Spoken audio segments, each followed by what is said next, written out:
ఇప్పుడే మనం చూస్తూ ఉన్నాం, ఏదైతే వెలుగొండకు సంబంధించినటువంటి టన్నెల్ 2లో మనందరం కూడా ఉన్నాం.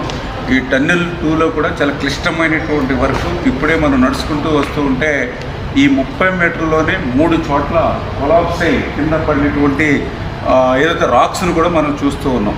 అంటే ఇటువంటి ప్రమాదకరమైనటువంటి క్లిష్టమైనటువంటి పనులు నిత్యం ఈ టన్నెల్లో ఉన్నటువంటి స్థితి. మొన్ననే మన తెలంగాణలో కూడా ఇట్లానే టన్నెల్ కొలాప్స్ అయ్యి ఏ రకంగా అయితే అక్కడ విషాదం చూసాం, మనందరం కూడా చూసాం. అటువంటి క్లిష్టమైనటువంటి పనులు కూడా జగన్మోహన్ రెడ్డి గాలికి వదిలేస్తే మళ్ళీ మన కూటమి ప్రభుత్వం అధికారంలోకి వచ్చిన తర్వాత ఈ 22 నెలల్లో మరి హెడ్ వర్క్స్ కానీ, టన్నెల్ 2కి లైనింగ్ అండ్ బెంచింగ్ పనులు కానీ, ఫీడర్ కెనాల్ అయితే మొన్ననే 460 కోట్లు పెట్టి ఆ లైనింగ్ అండ్ సీసీ వాల్ నిర్మాణం కానీ ఇవన్నీ పనులు పూర్తి చేసుకుంటూ వస్తుంది.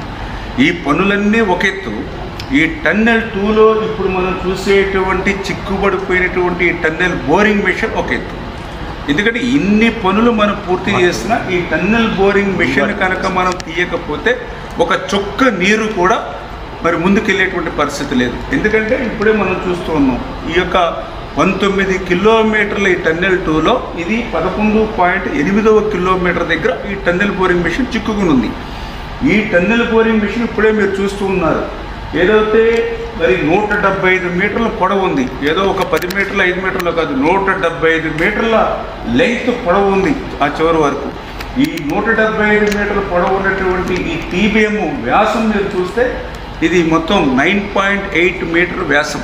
అంటే ఏదైతే మొత్తం సొరంగం ఏదైతే టన్నెల్ ఉందో మొత్తం ఎక్కడ కూడా ఒక 1 ఇంచ్ కూడా ఖాళీ లేకుండా అది క్లోజ్ చేస్తుంది. అంటే టన్నెల్ బోరింగ్ మెషిన్ని మనం వెలికి తీస్తేనే మనం ఈ యొక్క వెలుగొండ నుంచి నీరు ముందుకు తీసుకెళ్తాం.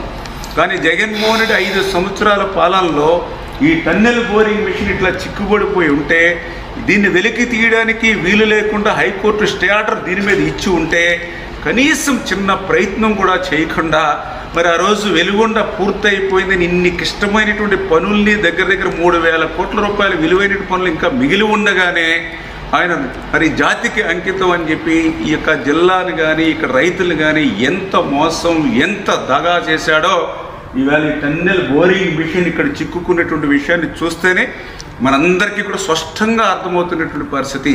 కానీ ఈరోజు ఈ కూటమి ప్రభుత్వం వచ్చిన తర్వాత ఈ 22 నెలల్లో ఈ యొక్క 1,000 కోట్ల రూపాయల పనులు ముందుకు తీసుకెళ్లడమే కాదు, 5 సంవత్సరాల్లో పరిష్కారం కానిటువంటి టన్నెల్ బోరింగ్ మిషన్ను ఏదైతే హైకోర్టులో స్టే ఉందో చంద్రబాబు నాయుడు గారు సైతం ఆయన అడ్వకేట్ జనరల్ గారితో మాట్లాడి అడ్వకేట్ జనరల్ గారు కూడా స్వయంగా అటెండ్ అయ్యి మరి నిన్ననే ఈ టన్నెల్ బోరింగ్ మిషన్ మీద ఉన్నటువంటి స్టే ఆర్డర్ని వేకౌట్ చేయడం జరిగింది.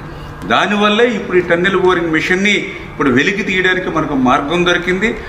వాస్తవంగా అయితే ఈ టన్నెల్ బోరింగ్ మెషిన్ కూడా దీన్ని వెలికి తీయడం కూడా చాలా కష్టమైన పని. అందుకనే వాస్తవంగా ఈ టన్నెల్ బోరింగ్ మెషిన్ పని అంతా కూడా పూర్తయిపోయిన తర్వాత లాస్ట్లో ఇది 175 మీటర్ల పొడవు కాబట్టి అదే 175 మీటర్ల ఎక్స్ట్రా సొరంగం సైడ్కి తీసి ఆ సొరంగంలోకి ఈ మెషిన్ వెళ్ళిపోయి దాన్ని వాల్ కట్టి క్లోజ్ చేసేస్తారు. అంటే ఒక రకంగా సైడ్కి తీసుకెళ్ళి దాన్ని సమాధి చేసేసినట్టుగానే బరెల్ చేసేస్తారు. కానీ ఇది కదిలేటువంటి పరిస్థితి లేదు కాబట్టి ఇప్పుడు దీన్ని డిస్మాండిల్ చేసి బయటకు తీసుకెళ్ళాలి.